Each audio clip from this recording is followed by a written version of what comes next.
Hey everybody, it's Lynn from A Bit of Birdsong.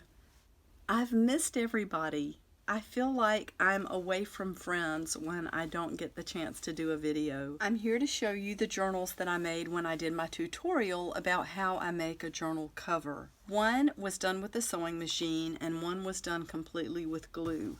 I love the way they turned out. They're small journals. I only used 5 pieces of paper and that gave me 20 pages to work on. Journals really don't have to be that big to be useful and to serve a purpose as far as writing, especially if you're working with a time frame like a month long or something like that. This is the one that I did not use the sewing machine. We had the charms on the outside. I sewed a butterfly charm to the front, and you can see where the thread, I just went through with the needle and back through to the other side. You can see where that thread is. I have something so sweet. It's going to be in I called it the September and October image zine, but I'm thinking it's going to be just the October e-zine. I wrote out these little sayings that feel like they're coming from a girl who is very into nature, and this is from the 1800s. I used some images from my Let's Go Birding digital kit, or digital pages, I should say. I think this one's just a couple of pages, and that is still in my Etsy shop. If only I had my sister near to me today. Since she's married, we don't run in the field like we used to. The field was bright with sun today and full of yellow butterflies. She would have loved it so. I wanted this to feel like a journal that someone put together for their butterfly drawings or sketches or keepsakes, just a little nature journal. So we have the silhouettes from all of the 10 butterflies that I did using the templates, and I have, that's another cutout from the digital Let's Go Birding. And these tabs, this came from some Japanese paper that I bought not too long ago.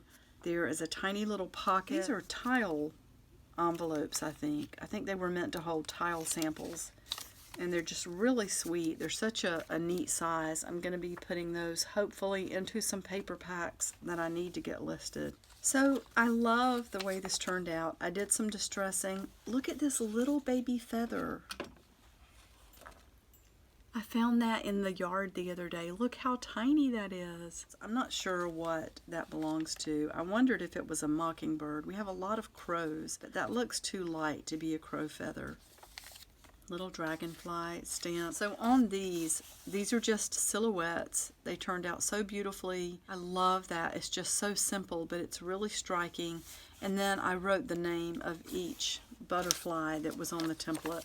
And then in the very back, we have this little boy. He's going off on a nature hike. And here's another one of the little sayings. Today was a day of miracles. We spotted a few rarely seen birds. Were there a couple of other sayings in here? I'm not sure if I put them in or not. Yeah, let's see what this one says. I spent the entire day in the woods by the old cottage where the nursemaid used to stay. I saw a butterfly I'd never seen before. It was quite beautiful. I followed it as far as I dared and stopped when the woods became thicker. And then there's another. This pattern reminds me of the fabric at the inn we stayed in when we visited Aunt Bess. We can assume that she's talking about this. It's so funny. I noticed after I did these that I had a word misspelled, and I wanted to change some of the wording, so the image zine is going to be a little bit different. These will all be in the image zine, and that will be on my website for free. You can download it, and it makes a little book, and you will have images that you can use from that and hopefully use in your October journals, whether you do Halloween or not.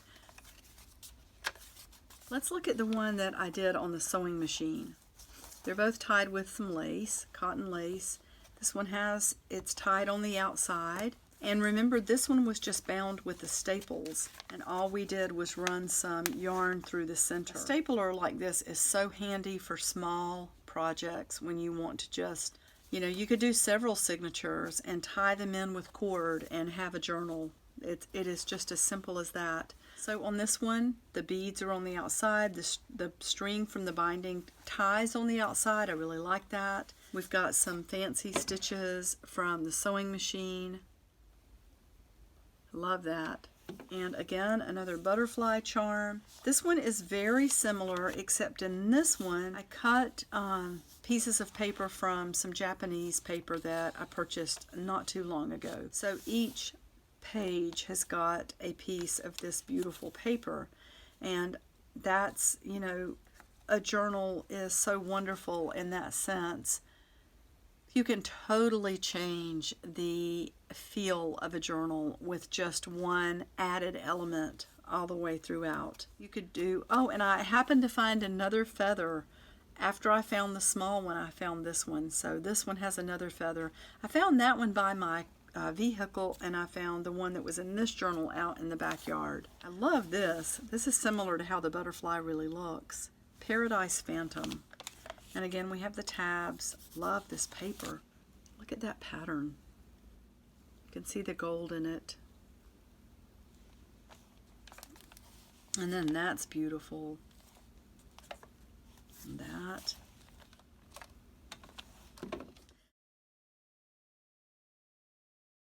There's the little boy again. This is just stamped with an ink stamp. This stamp that I love so much. That's a 2002 Stampin' Up. And, you know, I love using distress ink on fabric. You can go back with some water and make it run a little bit. Of course, I took that out so that that didn't get wet. So much you can do with stamps, and there are so many different kinds of inks. On the back we have the birdsong stamp. You can see that that one has been sewn into place. And some pretty stitching around that image. And then this one to me is just as pretty. You could even go back with a little bit of distress ink on a brush and put a little bit of water to make it run. You know, I love alcohol inks, even for just the tiniest little drop. And that ink ends up looking really dark. This is the espresso. You could also take something like that and then go back and soak some of it up like that. And if we wanted to, I think that spray distress ink will spread a little bit. The alcohol ink doesn't once you have it into place. But see, I really like that. You could take a lighter color and just get some on the edge. See, that's really pretty. Just because you're gluing doesn't mean you can't add all sorts of little things. And then I like that. That's so pretty. Well, thank you so much for watching. I'll be back tomorrow with some things, and then we start October, and it's time for the October Daily. I can't wait to get into that. I'm so excited, and thank you so much to new subscribers. I am so happy that you're here. Thank you so much for watching, and I will see you soon. Bye for now.